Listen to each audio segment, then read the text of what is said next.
هذا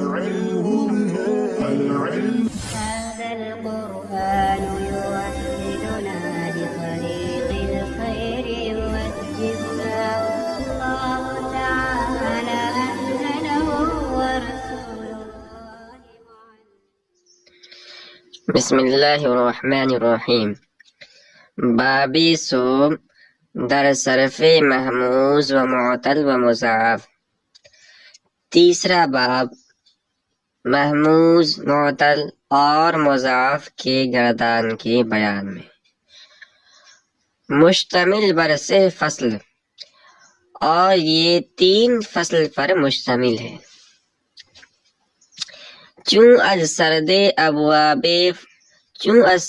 ابواب فارغ شدے، جب ہم ابواب کے ذکر کرنے سے فارغ ہوئے، حالہ بقواعد تخفیف و اعلال و ادغام می پردازیم، تو اب ہم تخفیف، تعلیل اور ادغام کے قواعد کو ذکر کریں گے۔ کہ تغییر حمزہ را تخفیف گوید، حمزہ کی تبدیلی کو علم صرف کی اصطلاح میں تخفیف کہا جاتا ہے۔ و تغییر حرف علت را اعلال، اور حرف علت کی تبدیلی کو یا حرف علت کے بدلنے کو تعلیل کہا جاتا ہے۔ و در آوردن یک حرف را دیگرے و مشدد نمودن را ادغام، اور ایک حرف کو دوسرے حرف سے ملا کر ان کو مشدد کرنے کا نام ادغام رکھا جاتا ہے۔ یہ تیسرا باب ہے، اور اس تیسرے باب کے اندر صاحب علم الصیغہ محموز، معطل اور مضاعف کی گردان کو بیان کریں گے۔ اور اس تیسرے باب کو مصنف رحمۃ اللہ علیہ نے 3 فصلوں پر منقسم کیا ہے، اور انہوں نے بتایا ہے کہ دیکھیے، اس سے پہلے ہم نے گردان کو بیان کیا تھا، اور جب گردان کے بیان سے فارغ ہوئے تو اب علم نحو کا، علم صرف کا جو ایک مستقل باب ہے، جس کا ہر طالب علم کا جاننا ضروری ہے، اس کو ہم ذکر کر رہے ہیں۔ اور خاص طور پر یہ 3 چیزیں علم صرف کے اندر سمجھنا بہت ضروری ہے، ان چیزوں کا، ورنہ عربی زبان پر کما حق ہمیں قدرت حاصل نہیں ہوگی۔ تو علم نحو کا جو موضوع ہے وہ تو کلمہ کلام ہے۔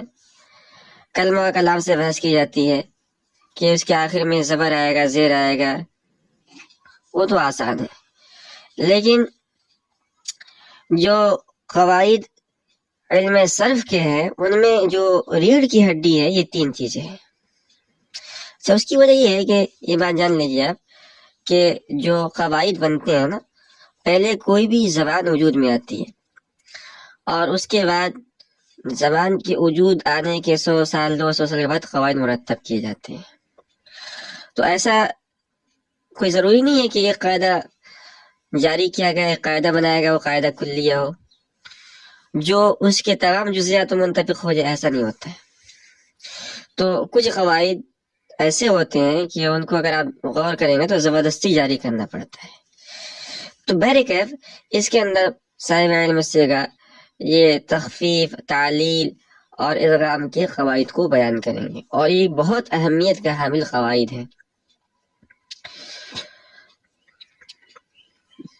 3 چیزیں ہو گئی۔ پہلی چیز ہے تخفیف۔ تخفیف کسے کہتے ہیں؟ تخفیف کہتے ہیں حمزہ کی تبدیلی کو۔ حمزہ کی تبدیلی کو کیا مطلب؟ دیکھیے، جب آپ پڑھیں گے علم تجوید تو اس کے اندر آپ جو حروف کے مخارج ہے وہ بھی پڑھیں گے، اور حمزہ اور الف کے اندر فرق بھی پڑھیں گے آپ۔ تو الف یہ ہمیشہ خالی ہوتا ہے،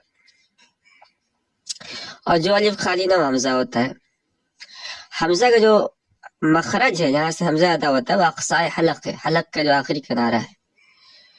یہ حاشیہ نمبر 3 میں آپ دیکھیں گے یہاں انہوں نے ذکر کیا ہے کہ حمزہ یا اقصائے حلق سے ادا ہوتا ہے اور اس کی ادائیگی میں ایک قسم کا ثقل پیدا ہوتا ہے.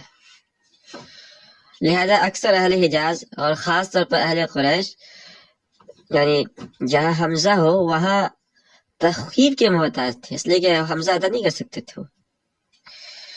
اسی لیے ایک حدیث امیر المومنین حضرت علی رضی اللہ تعالیٰ کے منسوب ذکر کیا انہوں نے کہ قرآن یہ اہل قریش کی زبان میں نازل ہوا ہے، حالانکہ وہ حمزے والے نہیں تھے، ان کی زبان کے اندر حمزہ نہیں تھا. اور اگر جبریل علیہ السلام حضور پاک صلی اللہ علیہ وسلم پر حمزہ کا نزول نہیں فرماتے تو ما حمزنا، تو ہم حمزہ نہیں پڑھتے، حمزہ کا تلفظ نہیں کرتے تھے. تو اس لیے اہل حجاز خاص طور پر یہ اس بات کے محتاج تھے کہ ان کو حمزہ کا متبادل کوئی دوسرا حرف دیا جائے ان کو، تو اس کے لیے الف کو اس کا متبادل کے طور پر دیا گیا. اس کے علاوہ اہل حجاز کے علاوہ اور دوسرے جو قبائل تھے ان کی زبان کے اندر حمزہ تھا، لیکن اہل حجاز کی زبان کے اندر حمزہ نہیں تھا. اسی لیے جو قاعدہ بیان کریں گے تو ہم بتائیں گے کہ حمزہ کو الف سے بدلنا یہ جائز ہے، ضروری نہیں ہے. یعنی آپ جیسے راسن ہے، راسن بھی پڑھ سکتے ہیں اور راسن بھی پڑھ سکتے ہیں. تو یہ پہلی چیز ہے تخفیف. دوسری چیز ہے تعلیل، جو عام طور پر طلبہ کا زبان پر رہتا ہے کہ اس کے اندر تعلیل کیا گیا ہے، اس کے اندر تعلیل کا جاننا ضروری ہے. تعلیل کسے کہتے ہیں؟ حرف علت کی تبدیلی کو تعلیل کہا جاتا ہے. اور ایک لفظ آتا ہے ادغام. اچھا، تعلیل کے اندر بھی 3 چیزیں ہوتی ہیں، ایک ہے ابدال، دوسرا ہے اسکان اور تیسرا حذف. یہ تین چیزیں تعلیل کے اندر ہوتی ہیں، اس کو آپ پڑھیں گے. اور ایک چیز ہے ادغام. ادغام کسے کہتے ہیں؟ ایک حرف کو دوسرے حرف میں ملا کر ان کو آپس میں جوڑنے کا نام ادغام ہے. تو 3 چیزیں ہو گئی، ایک ہے تخفیف، دوسرا ہے تعلیل اور تیسرا ادغام. اس کو آپ ذہن میں رکھیے کیونکہ یہ علم صرف کے اصطلاحی الفاظ ہیں. فصل اول در محموز، پہلی فصل محموز کے بعد میں، مشتمل بر 2 قسم، اور یہ 2 قسم پر مشتمل ہے.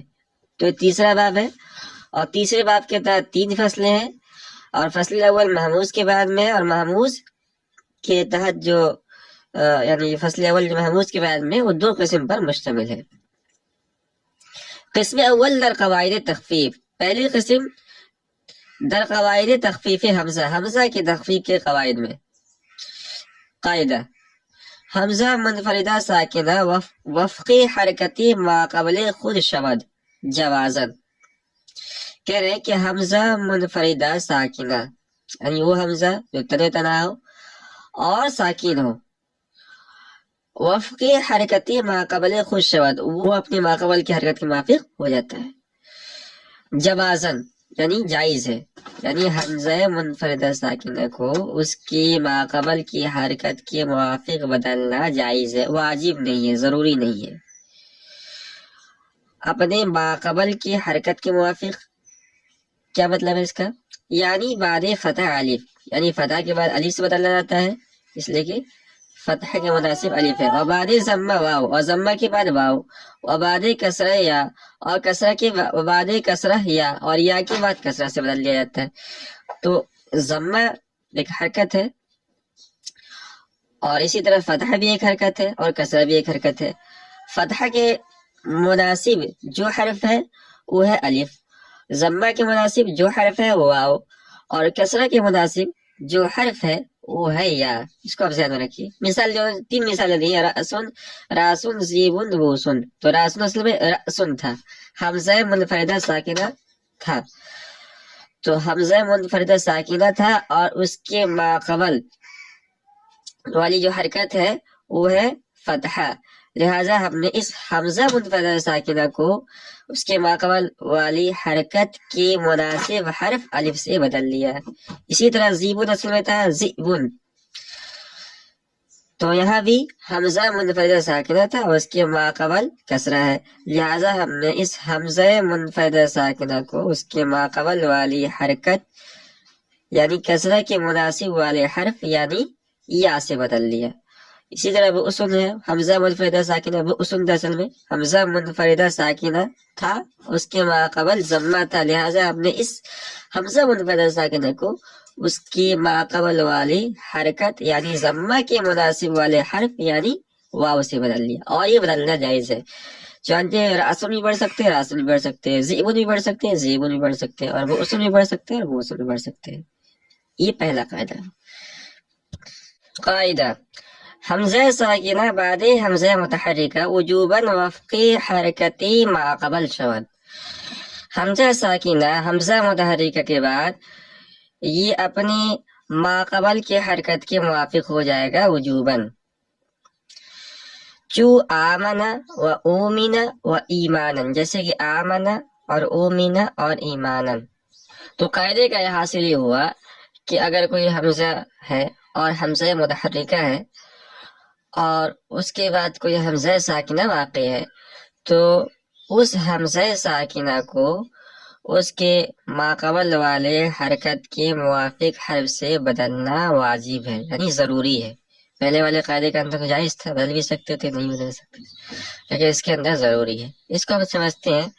دیکھیے آپ کے سامنے یہ ہے آمنا. یہاں پر آپ جو دکھ رہا ہے آمنا، یہ اصل میں کیا تھا؟ اس میں دو حمزے تھے.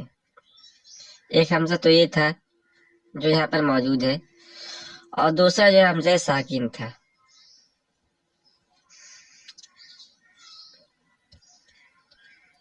امنا بر وزن اکرما.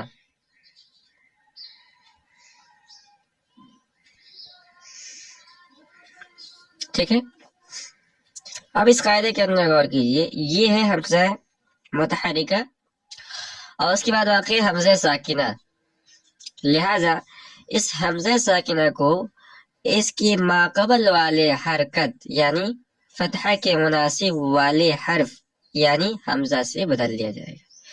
چانچہ ایک اور حمزہ بن جائے گا، اس کو ہم یہاں سے مٹائیں گے اور یہاں ایک اور حمزہ ہم لائیں گے. ٹھیک ہے، تو یہ بن جائے گا آمنا، یعنی اس کو جب لکھا جائے گا تو ایسے لکھا جاتا ہے ایک حمزہ کو ہٹا کر، تو یہ ہو جائے گا آمنا. اور ایسا کرنا واجب ہے، ایسا نہیں ہے کہ جب آپ اس کو آمنا بھی پڑھ لیں اور آمنا بھی پڑھ لیں، ایسا نہیں ہے. اسی طرح یہی قاعدہ اومنا اور ایمانا کے اندر بھی جاری ہوگا. قاعدہ یہ تیسرا قاعدہ ہے. حمزہ منفردہ مفتوحہ، حمزہ منفردہ مفتوحہ بعد ضمہ واو شود، ضمہ کے بعد واو ہو جاتا ہے. بعد کسرہ یا، اور کسرہ کے بعد یا ہو جاتا ہے جوازن، یعنی ایسا کرنا جائز ہے. چون جوانن و میارون، جیسے کہ جوانن اور میارون. جوانن اور میارون اصل میں کیا تھے؟ جوانن اور میارون تھے. اس کو سمجھتے ہیں ہم. تو یہ ہے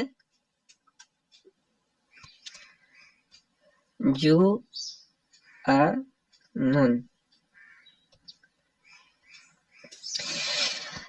اس میں آپ غور کریں، یہ جو واو کی شکل میں دکھ رہا ہے یہ اصل میں حمزہ تھا، یہ اصل میں حمزہ تھا. یہ تو اس میں کیا قاعدہ جاری ہوا؟ اب اس میں آپ غور کریں گے تو پائیں گے آپ کہ یہ ہے حمزہ. ٹھیک ہے، حمزہ منفرد ہے، تنا حمزہ ہے اور کوئی حمزہ نہیں ہے پہ، اور مفتوح ہے، اس پر جو ہے فتحہ ہے، اور یہ ضمہ کے بعد واقع ہے. جیم ہے، سب پیش ہے، ضمہ ہے، اس کے بعد واقع ہے. لہذا جائز ہے کہ اس حمزہ کو ہم واو سے بدل دیں. تو بدلنے کے لیے کیا کرنا پڑے گا؟ اس حمزے کو ہٹا دیں یہاں سے، تو جوانون ہو جائے گا. تو اس کو جوانون بھی پڑھ سکتے ہیں اور جوانون بھی پڑھ سکتے ہیں. بظاہر آپ کو سمجھ میں نہیں آئے گا لیکن تلفظ کی سمجھ میں آئے گا. واو کا مخرج الگ ہے اور کیا کہتے ہیں حمزے کا مخرج الگ ہے. دوسری مثال ہے میارون. تو یہ اصل میں تھا میارون حمزہ کے ساتھ میارون. اس کے اندر بھی قاعدہ جاری ہوا ہے کہ حمزہ منفردہ مفتوحہ یہ کسرے کے بعد یا ہو جاتا ہے.